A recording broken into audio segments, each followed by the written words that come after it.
Today on Locked On Red Wings, Dylan Larkin reaches a point per game as Detroit somehow manages to extend their win streak to 4 games.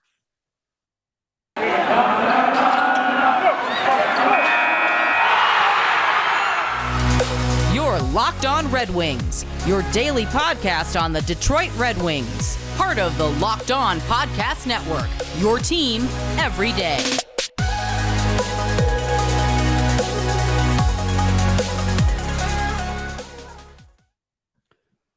Welcome back to the Locked On Red Wings podcast. We are your hosts, Brian Fisher and Scotty Bentley. I am a podcast producer for the Daily J, a WWJ News Radio podcast. Well, Scotty is a freelance journalist for the Detroit News, as well as the host over at Locked On Tigers.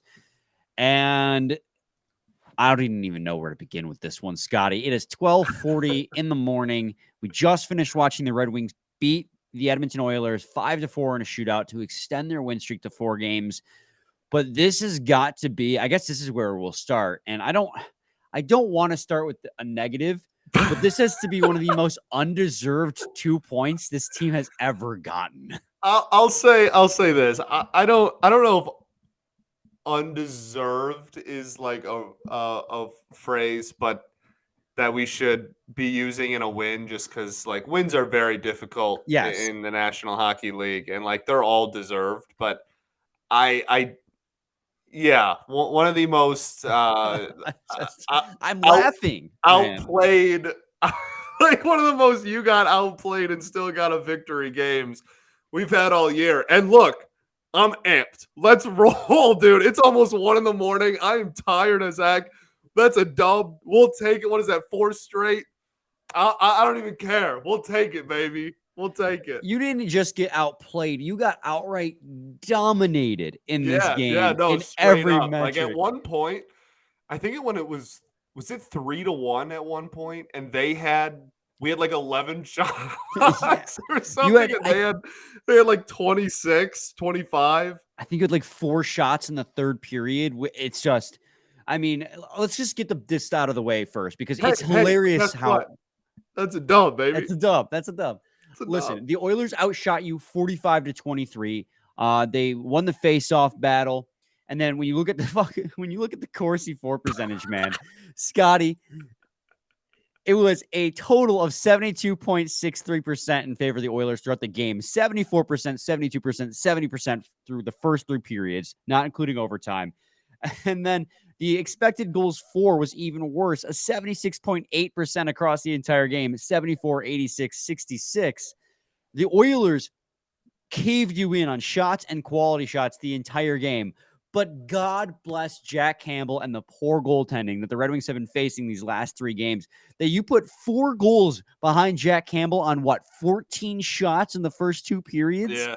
I mean, holy mackerel. The only goal in which I can be like, yeah, Jack Campbell got beat clean on was Olli Maatta's goal. Because Dylan Larkin's from the side of the net went off the inside of the pad, which we'll talk about Larkin. Moritz Seider, he just threw it near the net. It was just like bang. Campbell was caught cheating off the post, and it went off his defenseman, and then Fabbri's goal went off a stick into the net. I mean, like, good puck luck and bad goaltending. Hey, that's why you get pucks deep and you get pucks on net, baby. Right hell there. Yeah, brother.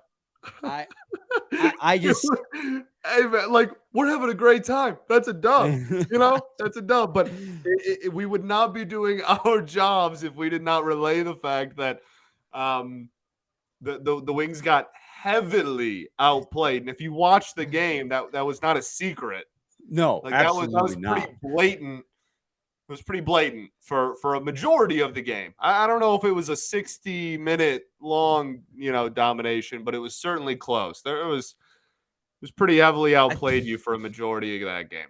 I mean, let's just keep this ball rolling, man. There are positives I want to get to with this game.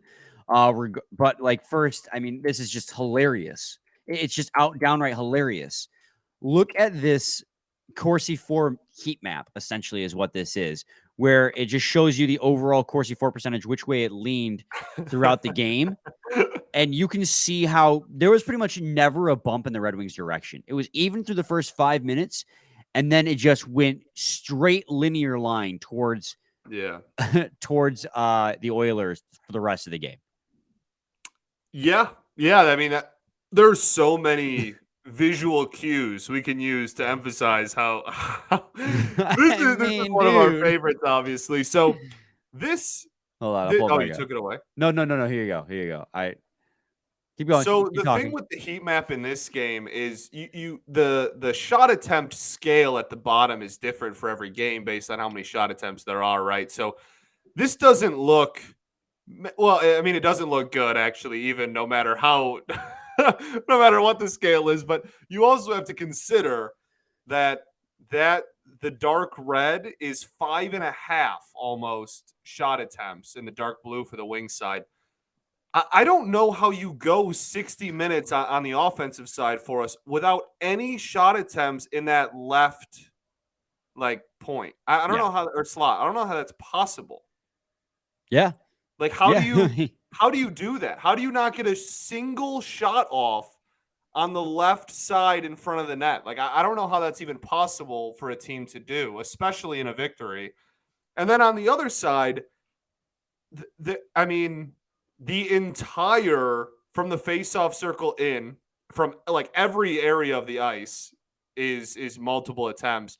And then it even goes back well further. It's pretty much the face-off circle as a whole in, like the top of the face-off Yeah. circle in, pretty much to the boards on both sides is just a peppering of shots. It was not a great defensive game, that's for sure. But I don't know if you want to transition to this already, but Go for it. to our credit, dare I say, we said in our preview yesterday the only way that you were going to win this hockey game is if Ville Husso stood on his head and put together an incredible performance, because the defense wasn't going to be able to stop Edmonton, and they didn't. And the offense had been pretty solid lately and probably was going to be able to put up some goals against Edmonton, and they did. So the biggest X factor that we had yesterday, the only way that we said that this was going to go in the Wings' favor is if Husso stood on his head, and he had, what, a 41 save night or something ridiculous like that? Yeah, 41 save night, save percentage of 911. Goal saved above expected of 1.13. Just for the record, Jack Campbell's goal saved above expected was negative 2.27. Right. So that's 3 straight games where the Red Wings have played goaltenders who have had just horrid goals saved above expected, which is really funny because heading into the game, they talked about Scotty, how he had a rough season, but in like the last 5 games had been really rock solid. And I was like, oh man, we're catching a goalie as he's getting hot. And then he just crumbled in this game. But yeah, dude, better in the third, I thought. He had a couple. He had that huge save against Bertuzzi on absolutely the 2-on-1. He had a huge save on Bert. He was pretty solid in the third, but yeah, really brutal first 2 periods for Campbell there in net. And yeah, it was enough for the Wings to get out to an early lead, a big lead, and then hold on. Yeah, I mean, Husso all day. That he just deserves all the credit. That was definitely the biggest story of the night. Here's a statistic for you. Obviously, Connor McDavid, you get 99 points in this, not in this game, but on the season. He came in with 97. We were all like, let's hold him from 100. We don't want him to get 100 points. Get 2 assists to get to 99. He had 8 shots in this game. He took 8 shots and had an individual expected goals of 0.73, which for the record is very, very high. Led the team in that category without a goal. Actually, Zach Hyman had an individual expected goal of 1.18, which was the best, but he only had 2 individual shots for. So Connor McDavid had a hell of a game, and you were able to prevent. And we talk a lot about how the Red Wings schematic this season, and for what it's worth, hasn't been great at times. Most of the time, is contain, and they contained McDavid and Draisaitl fairly well, which is crazy to think because they still had 3 combined points in this game. But these are guys who Draisaitl's at 80 points on the season now. McDavid's 1 away from 100. 3 points combined between those two guys is. We're not going to run a victory lap around about it, but it could have been way worse. Right. The old adage is you can't stop, you can only hope to contain, and I think the Wings contained about as best as they could. Absolutely. And you were heavy dogs coming into this game too. So if you bet Red Wings money line, you're coming out like, I think they were like plus 250 odds, which is huge underdogs in a hockey game. But we're going to take a quick break. We're going to come back and we're going to talk about Dylan Larkin. We've been kind of like joking, like we're super happy about the fact the Red Wings won, but also like ragging on the Red Wings with how just they were dominated all game. Like it's almost hilarious how they won this game and that they won this game. But when we come back, we will talk about Dylan Larkin. Robby Fabbri got on the board as well. Moritz Seider continues 17 points in 16 games. So individual performances continue to build in the right direction. But first, I got to talk to you guys today about FanDuel. It's the midway point of the NBA season, and now is the perfect time to download FanDuel, America's #1 sportsbook, because new customers get a no-sweat first bet up to $1,000. That's bonus bets back if your first bet doesn't win. Just download the FanDuel Sportsbook app. It's safe, secure, and super easy to use. Then you can bet on everything from the money line to point scores to threes drained. Plus, FanDuel even lets you combine your bets for a chance at a bigger payout with the same game parlay. So don't miss this chance to get your no sweat first bet up to $1,000 in bonus bets when you go to FanDuel.com/lockedon. That's FanDuel.com/lockedon to learn more. Make every moment more with FanDuel, an official sports betting partner of the NBA. Locked On Red Wings podcast, segment 2. Scotty, we're talking about this win over the Edmonton Oilers, shootout win, and 4-game win streak. And we talked about Husso in the first segment, biggest reason why the Red Wings won this hockey game. But Dylan Larkin came out and, again, scored the opening goal in this hockey game, something that he has made a career doing. He leads the league this season in opening goals of the game. What's the right way to say this? Yeah, first goal of the game. First goal of the game. And then he did that again last year for a large part of the season before he got injured and had to, sit out the rest of the year. So this is something he comes out of the gate flying, just pretty much in every single game. He had a goal and then he had an assist on Olli Maatta. So now he is at a point per game pace. He's at 52 points in 52 games 52, after having 52, baby. 9 points in the last 5 games since returning from the All-Star break. I think my man wants to get paid. That's the dog, man. That's the dog. That's Cap, that's the captain. Yeah, look, he looks like a man on a mission. And like I said yesterday, I don't like saying that professional athletes try any more or less given certain situations, because I think they kind of go all out every night. But it is certainly impeccable timing for him to be going on this heater, and he is fun to watch right now, and he does look like he's skating a little bit faster maybe. So, yeah, very, very enjoyable to watch. Another fantastic game, and keep the ball rolling, baby. Keep the ball rolling. I mean, he's been flying. Force the Wings to give you the money you want. Force Absolutely. them. Give them no choice. Yeah, and then so speaking of point per game players, Moritz Seider has 17 points in his last 16 games played. He now has 30 points in 53 games. He's still behind his point pace from last season, but just barely. Like he's catching up to that as he has an explosive second half of the season. We talked about it, I think, yesterday or the day before that. Since the new year began, he's behind just Erik Karlsson in total number of assists. Obviously, he scored a goal in this one. Yeah. So he has also played incredibly well. And I mean, Scotty, I don't think there's much more you can ask out of Moritz Seider. The big thing I want to highlight is, yes, this was a great game for him. Obviously, the goal was kind of just get a puck on net and see what happens goal. But I think the highlight of the game for him, he put some clamps on the best player in hockey in overtime, man. Dude, that play with like 10 seconds left in OT. Unbelievable. And he did it twice in the overtime period, and the big one was obviously the second one. He looked phenomenal. He was a disruptor. He did not bite on anything on that last play. Like really just stayed home, stayed true to, pretty much man-to-man defense there, just straight up with Connor. And man, he came out as the winner. And thankfully the team was able to pick him up in the shootout and give him the win, and we'll give everybody the win, obviously. But to add to that as well, I really wanted to hone in on that moment in particular, because all of OT, Seider looked really, really good. And then there was a couple plays specifically where McDavid had a beat, and and was trying to get a puck on net, and Mo just like won the battle, like straight up just won a one-on-one battle against Connor, and that was the awesome. best player in the world.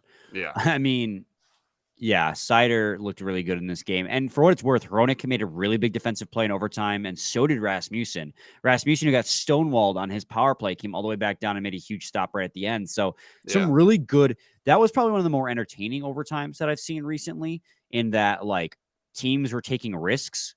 They were risking losing possession to try and make things happen. And I was like, oh, my God. Possession is – like, the fact that – my barometer for an interesting overtime period is just possession changing. Right. Like, well, the frustrating part was several of them were turnovers. Like it wasn't like it was shots or actually there was 2 icings in a 3-on-3 overtime. Speaking of I've icings, never seen before. It was one of the weirdest and most unique overtime periods of the season because of the amount of turnovers and icings and whatnot. So yeah, it was weird for sure. Speaking of icings, though, there were 3 controversial icings at the end of that game. Now, they didn't really show the replays. I know the one was clearly not an icing, but the 2 following that, including the one that was in overtime, Lalone was adamant that it wasn't an icing. Heated. Yeah. And I don't know. I mean, I'm not going to come out here and be like, NHL's rigged, bias alert. I'm glad you're not going to do that. Yeah. I'm glad you're not going to come onto our show and say that the league is rigged. I'm glad. I'm happy about that. Definitely some questionable. We won the game, so yeah. I'm really glad you're not doing that today. They won the game despite doing everything in their power to not win that hockey game. Thank you, Ville Husso, and thank you, Jack Campbell, for your parts in this game. Moritz Seider led the team with 5 shots as well. I think that's 5 shots blocked, which I think is an important thing to bring up. And then let's see who led the team in shots. Just curious. Oh, there were 4 players that all had 3 shots in this game, and that was Hronek, Bertuzzi, Larkin, Rasmussen. Larkin had to be up there, yeah. Oh yeah, Larkin. They're all tied. So let's see. Power play. They went 2 for 2. That was huge. Beautiful. We don't talk. This power play has been converting a lot lately, and I understand that Vancouver had the league's worst penalty kill, so that goes a long way to helping. But they scored one against Calgary as well, Larkin's goal in that game. And so the power play has been converting a lot more recently. And you only had 2 opportunities in this game, and you converted on both of those. And obviously, as you guys can tell, that went a huge, long way into winning this hockey game, as well as the penalty kill going 2 for 3. I mean, I know that's oh boy, you went 66%. But 2 for 3. It's funny because that's 33% for Edmonton, right? Which is their power play is on the season. So in the last 2 times we've played them, we have kept their power play to season average and successful, but below season average still. Yeah. And we're like, hell yeah, baby. Which because we recognize this team's offensive potential, and it could have been much worse. Yeah, no, absolutely. And again, we talked about it on yesterday's show, and we talked about it when we played them the first time. This defense, we always knew that this was going to be a problem, that these 2 games were going to be a problem with the way that our defense has been playing all season. So we really needed Husso to step up. He did. And all the credit in the world to Ville tonight. I just want to bring this up because it fits my narrative. Filip Zadina had the 2nd best Corsi for percentage relative and the 3rd best expected goals for percentage relative. Now we're not going to look at the overall numbers. So relative we don't got to do it, Brian. Relative to what? Relative to their teammates. So Filip Zadina was. So tell me, he made some really good defensive plays. All right, and he generated some good offense. He had a couple of really good defensive plays forechecked hard in the neutral zone early in the game. I agree. Neutral zone, defensive zone, and he forechecked really hard and created turnovers in the offensive zone. He's always been a really good forechecker. Yeah, that's always. That's pretty much since he stepped foot on NHL ice. He's been good at that. But the problem is that nobody on this team in this game had an over 50% expected goals for percentage or Corsi for percentage. Correct. Your best guy on the team. It wasn't even close either. For what it's worth, I'm pretty sure at even. Didn't we looked before? I'm pretty sure at even, the highest on the team was 37%, which in a win is just insane. In any game, honestly, even in a loss, that's insane. That's just you got dominated. But look at who would have thought? Not me. Dude, let's see. I think there was one more thing I had to get off my chest, off the top of my head about this game before we convert into our game preview. Well, it definitely wasn't hair then. That was so uncalled for. There's That was so uncalled for. It was a bar. Dude, you know what? Something that I did want to bring up. So Olli Maatta scored, right? Yes. We've been weirdly really good at winning faceoffs and then just immediately shooting. Like since the All-Star break, we've already done that several times. Let's just keep doing that. Let's just keep immediately off the faceoff, just grip and rip it, dude. You might be onto something here, Scotty. That's my big strategy. There you go. I want immediate shots off faceoff wins from wherever we are on the ice. All right, let's do it. When we come back, we'll move into our game preview against the Calgary Flames, the team that started the win streak for the Red Wings. Yeah, shout out. And it'll be our last, I think that's our last West Coast episode. And I mean that as in like during weekday, because obviously they play Kraken on Saturday. I think that's our last. That's crazy too. Thankfully, the Seattle is on Saturday because that's a 10:30 puck drop, dude. I'm not gonna lie. If that happened during the week, I might just not watch it and not give you guys an episode that day because I work really early in the morning. Like the 10 o'clock start the other day was pushing it for me, and this went to shootout, so it's already 1 a.m. right now, and I got to be at work at 7:30. So, but anyways, we persevere. When we come back, we'll talk about the game preview against Calgary. 9 o'clock puck drop for that one. Stay tuned.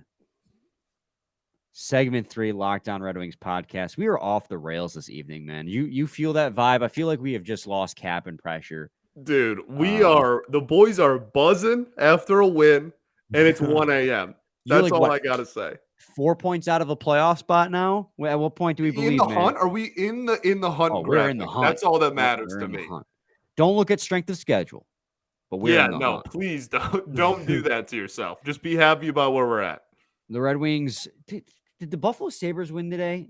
I swear to God, I'm going to punch them in the throat. Didn't they play the Ducks and win? Of course they won. Yeah, they won 7-3. The Ducks. And Tage Thompson had like 95 goals. So the Red Wings remain tied for 6th in the wild card race. That's a weird way of saying it. They're 6th in the division right now, tied with Buffalo for 5th, but Buffalo has the head-to-head, and they have the row with regulation overtime wins, which is why they are currently 5th, but point percentage wise, and I brought this up earlier, the Red Wings have the best point percentage of any of the teams that are on the outside looking in. So if you were to take their point percentage and parse that out across the games in hand they would be just on the outside looking in on the playoff picture right now, which is a good place to be. Yeah. I mean, like, again, really tough schedule the rest of the way. Some formulas, metrics, analysts, whatever, have it as the hardest schedule in hockey the rest of the season. But we're here and got off to a hot start on a little bit of a heater. We'll take it. We'll gladly take in the hunt. Couple of wins back from it back in the playoff picture. Look, going into the season, again, like if that's what I always go back to. Right before opening night, if us from the future showed up and were guests on the show before opening night, and we're like, hey guys, you're going to be 4 points out of the playoffs on February 17th. I think both of us would be like, all right, bet. Like that works for me. I think that's a successful February 17th. Fair. I know. I completely agree with you too. We'll see. The Red Wings play Calgary at 9 o'clock tonight by the time people are listening to this. And let's see. What are our odds looking like right now? Red Wings are plus 1.5 goals, minus 128 on those. So they're expecting Calgary to win. Calgary is the heavy home favorite at minus 245. That's crazy on the money line. I know Calgary is, better than Detroit, but Detroit just beat them last week. And Calgary isn't like the powerhouse they once were. Over under set to 6.5. That's pretty much the same odds. What are you taking there? On any of those? Yeah, honestly, I feel like I say this too often, but like my actual advice would be to not touch this game because the Wings are on a heater, but are still like very clearly roster to roster the inferior team, and so I don't think it's worth taking Calgary at home. You're not going to get like very much winnings. You're not going to get very much units back for your victory, but at the same time, like the Wings should probably still be a plus 200 dog. I don't think that's ridiculous, even given the last 4 or 5 games. So, yeah, my real advice would be probably don't touch. But if I have to choose one or the other, that's really close, to be honest with you. Yeah. First off, I'm taking the over again. I think I'm just going to take the over really until it stops hitting at this point. Fair. Because it continues to do so even during a lot of games in this win streak. But man, just the straight up who's going to win is a really tough one. I would take. It makes sense that the -1.5 or the +1.5 for the Wings is heavy minus money. That makes a lot of sense. That's probably the right way to go there. It's so not beneficial to take that heavy of a favorite. So like I guess I would take the Wings, but I wouldn't feel great about it. Yeah, I mean, like it is a heavy favorite, but then when you remember, like, oh yeah, they're playing on the second half of a back-to-back out west, less than 24 hours between the start of the last game and the start of this game. I do understand it a little bit better now. I think at first I was just looking at it as, oh, it's the Calgary Flames, we just beat them, but it makes sense when you take in the fact that you're on the road, second half of a back-to-back, and they are the superior team. Let's face it. So, yeah, I guess I would go with the Flames, and that's why they are the heavy favorite, because I think a lot of people would do that. I do think that I would take the +1.5, which again is minus odds. So if I'm betting to win, obviously I'm taking all the minus odds here into this game, but over under 6.5. It was a 2-1 game last time, but Red Wings scoring has been up. I mean, since that first Calgary game, they've scored 5, was it 6? I get the second game against Vancouver and then 4 again. So that's 15 goals in 3 games. So I'd take the over on that one. That's minus odds as well. Both of them were because it's the NHL and everything's minus 6.5 or over under 6.5. But the team itself, we haven't really even talked about the Calgary Flames, which we did at length last week. I mean, they're a good freaking hockey team. They are 4th in the league in expected goals for percentage, which means that not even when you're considering quantity, just pure quantity, they have the 4th best quality shot attempts taken. Right. We saw that in the game against Calgary last week, Scotty, that this team they shut down their scoring, but they peppered the Red Wings the entire game and heavily outshot them, which is nothing new to the Red Wings, but they took a shot from everywhere and they had good quality opportunities as well. So this is a Flames team that, I mean, the Red Wings, it's going to be a tough one, I think. Yeah, absolutely. And especially for all the reasons you mentioned earlier. You're going up against a better roster on the road, and it's the second leg of a back-to-back in which you're on the opposite end of the continent. Like you pretty much can't set up a bigger, let down game at the end of a winning streak, really, if you tried. I think that's probably about as dramatic as you could get there. So, yeah, this is the kind of the poster child for a loss. But I also feel like kind of every game on this winning streak, we've been like, I don't know. And so let's just be positive. It's 10 after 1 in the morning. I'm tired. I'm ready to go to bed. Let's just, F it, we ball. Like that's kind of the motto anyway. Yeah, let's Wings will win. Let's ride. 4-2. One last thing. Hellberg starting, right? It's got to be. It has to be. It's got to be on the second of a back-to-back. And then also, does Vrana get in the lineup? Because Lalone decided to run it back because they've been winning hockey games. And now they're 4 in a row. Does he run it back again? No Vrana, 2 games in a row? I mean, maybe. The product wasn't great, but I guess he might. Honestly, I have my eyes way more. I know that that Verona is the biggest story, and that's what 98% of the fan base will have their eyes on. But I'm much more intrigued on if Wallman plays or not. Yeah, because he's still listed as day-to-day, and he did practice today, so it is Right, gonna Raymond be... to the I. Do we say that on the show yet? Yeah, Raymond to the IR. Oh yeah, We, we didn't I don't think we officially actually mention it. technically said that. That did happen, obviously. Which he might not even miss that much time because it was retroactive to the 10th, so he might just miss this game last night and the game against Calgary tonight, and he could be already active again. So, who knows? We'll see. I have to if I'm remembering the rules right, I might be misremembering. It's again 1:10 in the morning, guys. Please forgive us. We're gonna end it here, right, Scotty? I got nothing else, man. I'm tired. We are now. That's it. All right, cool. We'll be back tomorrow with another game recap after a West Coast game. This is the earliest one. Yeah, tonight's game. Yeah, earliest one. Any final thoughts? We ball, baby. We ball. Same time, same place. It's your team every day. Every day.